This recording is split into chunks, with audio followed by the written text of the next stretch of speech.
what do Monica and Steven from Love is Blind have in common between their dimensional love archetypes? They have nothing in common. First, let's start with independent versus interdependent. Monica definitely Independent. being like independent, right? Right. Um, and Steven, honestly, I just think that he was gonna go with the flow with anything. Like similar to Yeah, Nick, I think like he needed somebody to guide him and like have like their like kind of just like attached to their life, and like their lifestyle. oh yeah, no, I agree. He was, yeah, I agree. Everything you said. And it's so funny because when I look down the line, just spoiler, like he has the exact same love archetype as Nick, and I think that would actually fit.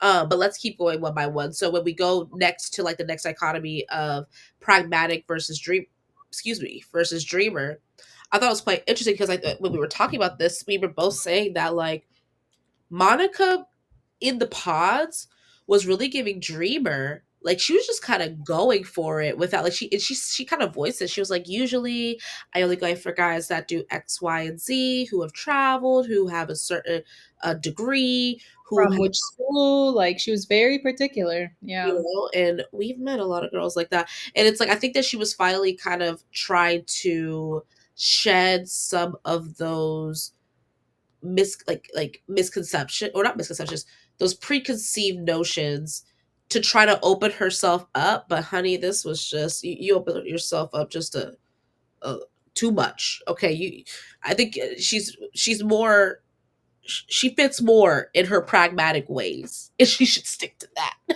Okay. agree. I agree. I think there's a way to be pragmatic and still make sure that you have chemistry. There's like, there are things that a dreamer would pay attention to. I think you can do both. Yeah. She leaned more into the dreamer side for the pods, and it didn't work out in her favor.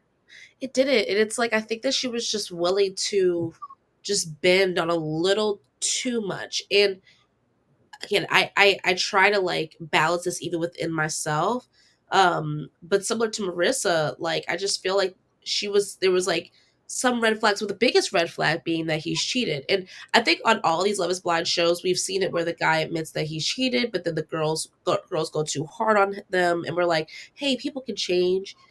But it's like I don't know, something about Steven just really rung inauthentic.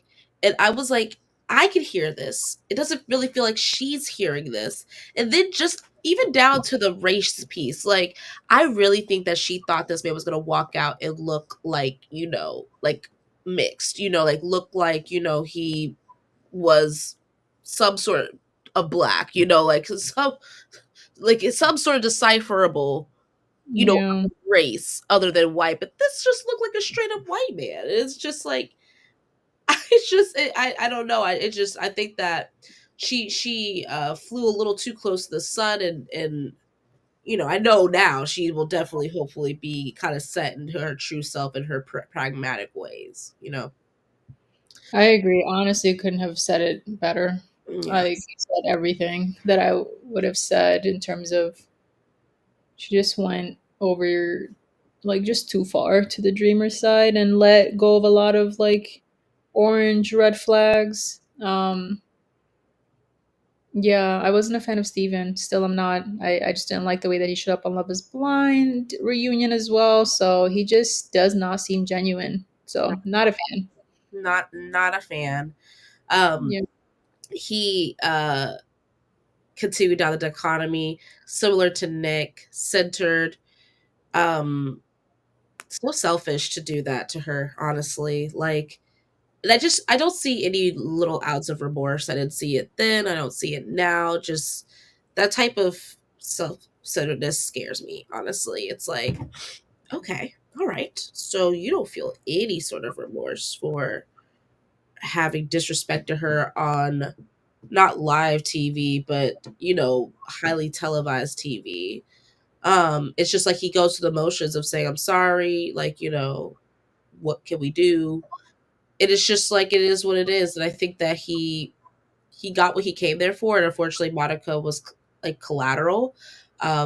on the flip end, she did show some anxious vibes. I think we were trying to go back and forth with this, but I think she was looking for. I think she, like, similar to Brittany, was like, "What the hell did I do? I just, like, linked up with a stranger.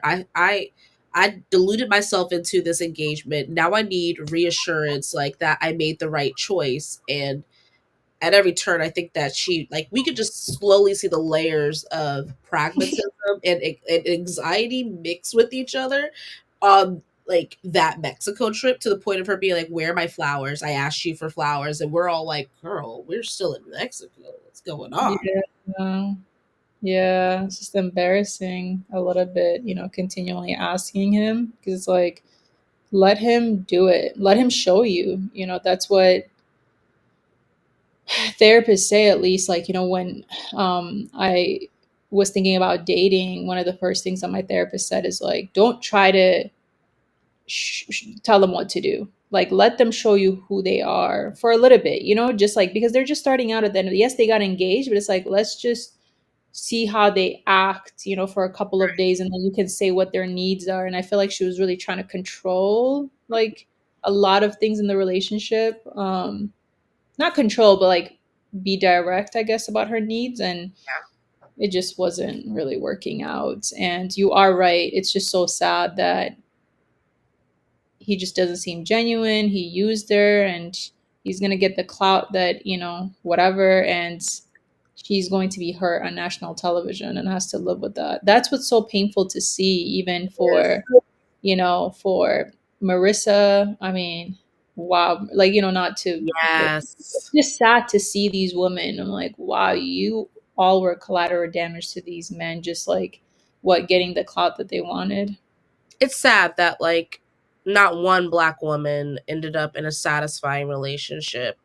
And honestly, we've only had two in Love is Blind history do so. Good old Lauren, and now, what was it, Brett? Tiffany Hampton.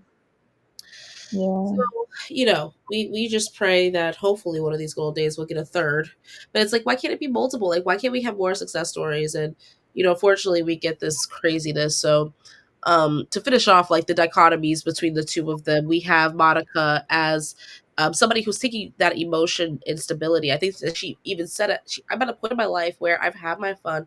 I, I mean, of course, I want to have fun, but I seek stability. Like, I want that partner. I want these life milestones. I've been going to these marriages. I've been going to these baptisms and birthday parties. Like, I want my stable um access and no, sorry, my stable lifestyle as well too. And Steven was there for a good time, not a long time. He was there to, Or, or and that was very, it's so creepy a little bit. Like, it's like, why was he talking about that on the trip? I don't know. It's just like, I don't know. Okay, yeah, so I'm not a fan. I think with Nick, he just has a lot of growing up to do. mhm. Like that girl said, at the core, he seems like a good person. He just has a lot of things to figure out. I think he just is young and blah blah blah. With Steven, I'm just like, I can't even go to the core, bruh. Like, you just do you you had like, I don't I don't know. It just makes me uncomfortable to even think about him because I just feel like he was not genuine at all. Mhm. And Nah, he really played in her face. literally. So sorry. Shout out to Monica in For this real. um archetype land of dimensional love archetypes. You are the dove. Monica would be in the doves as a whole, would be seeking independence and practicality in romance, but also desires psychological and emotional closeness, looking for a partner to play an anchoring role in their life. And that's what I think she was. And it's like, that just seems like, why can't her and other black women just have that? Yeah, why literally why can't they? It's not, and they're open to everyone too. It's not even like they're being, even when you lower your standards, or maybe you're not as pragmatic anymore, you still end up losing. So this just sucks for black women. It's not the show. It's really not the show for black women. They should stop, to be honest. Like, I really do. Yep. But at the end of the day, because they're collateral, like, all the time. Black women are, like, all the time, every season, who is like the main story that we're talking about. And Rage gets Netflix Yeah. at the end of the day view, like, it's a reaction. So I just hate that for black women. I really do. I just Anyways, so that's that. Shout out to Monica. Glad you got your coins, okay? Yeah. Period. Get See. that Venmo.